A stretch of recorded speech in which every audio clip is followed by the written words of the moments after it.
Hi, friends. It's your president, Oyin Mitchell. And First Vice President Ogechi Opara of Fayette Democratic Women. This is episode 2 of the podcast, our weekly update. In this episode, we'll talk about the runoff election, our June member meeting, and Democratic messaging, a highlight from Bill Blue Week. So first things first, the runoff election. For most counties in the state of Georgia, early voting for the runoff election starts this week, Monday, June 13th through Friday, June 17th. In Fayette County, early voting hours are 9 o'clock a.m. to 5 o'clock p.m. Can we talk about these hours? I just have to say, if you're not retired or a teacher or someone who has the job flexibility like that, these hours are not great. That's why it's definitely important to make a plan, whether it's over your lunch break or coming in late to work, or go anytime that feels good to you because you can. Whether you're early voting or voting at your precinct on election day, just have a plan. Here's how you can start that process. Go to MVP, as in most valuable player, that's you, .sos, as in saving our souls and the soul of America, .ga, as in Georgia.gov, as in your government. Again, that's mvp.sos.ga.gov, and there you'll be able to enter your first initial, last name, county, and birthday, and it will give you everything you need from your precinct card to your sample ballot to your polling location for early voting and election day. And election day, which is the very last day to vote in the runoff, is June 21st. What's interesting is that there is only a runoff on the Democratic side, so we need every Democrat, every progressive, everybody who cares about healthcare, climate change, equity, and restoring voter access to the people to get out there and vote. And I tell you, these races are won by very thin margins, and sometimes it's a difference of single digits. So your vote really makes a difference in these runoffs where people, quite frankly, lose steam or aren't paying attention. I would agree. There's a lot of power in these races, so make a plan with your friends and family. Let your people know you're already doing a great thing by listening to this podcast and getting the information you need. Right. So you want to know who you're voting for. So let's just run through those names of who you'll see on the ballot. This election includes a runoff for lieutenant governor. They have a lot of say on state policy from the budget side. Those candidates are Charlie Bailey and Kwanzaa Hall. For secretary of state, which is hugely important when it comes to elections and voter education, voter access, we have B. Wynn and D. Dawkins Hagler.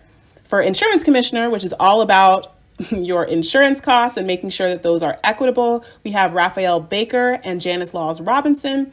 And for labor commissioner, which is all about workers' rights in our labor market, we will have Will Bodie Jr. and Nicole Horn. Yes, and if you live in District 4, you'll have one additional race on your ballot, and that's Fayette County Board of Education. All about the quality of our schools, and that's Dr. Regina Daig and Patty Mosley. All right, next up is our June member meeting. Yes, we are very excited to invite you to our June meeting this Saturday, June 18th on Zoom. This will be our first member meeting in our roles as president and first vice president, and we can't wait to share with you our vision for the positive impact Fayette Democratic women can make in our community and beyond. So if you haven't become a member, join today so you'll know how to participate in our meetings. Ogechi, I know you attended Bill Blue Week.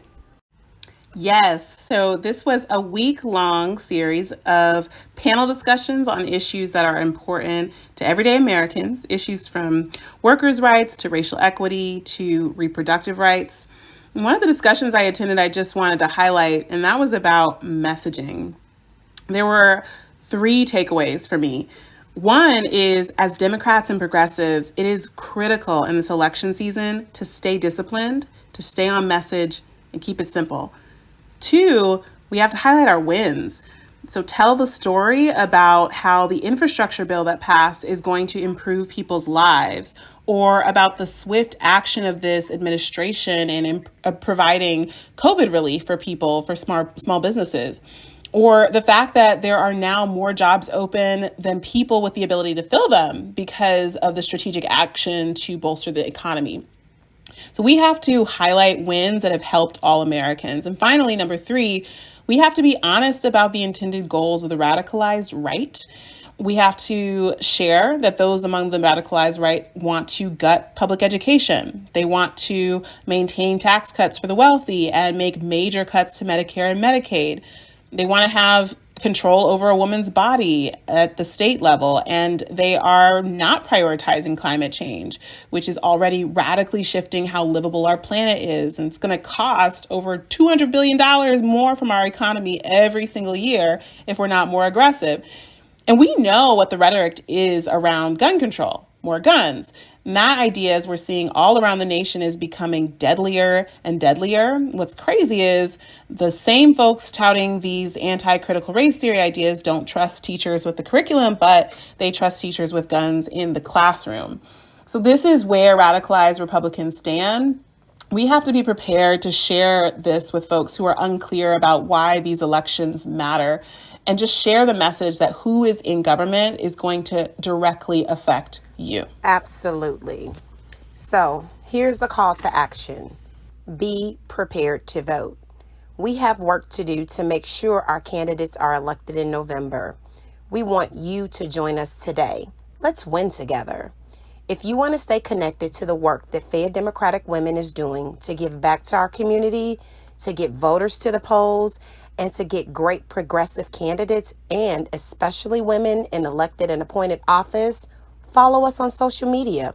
We're on Facebook, Instagram, and YouTube as Fed Democratic Women. Like us, follow us, and subscribe. Our website is feddemocraticwomen.org. Become a member, volunteer with us, subscribe to our communication, and donate. We hope to hear from you soon, and we'll be back next week for another weekly update. Bye.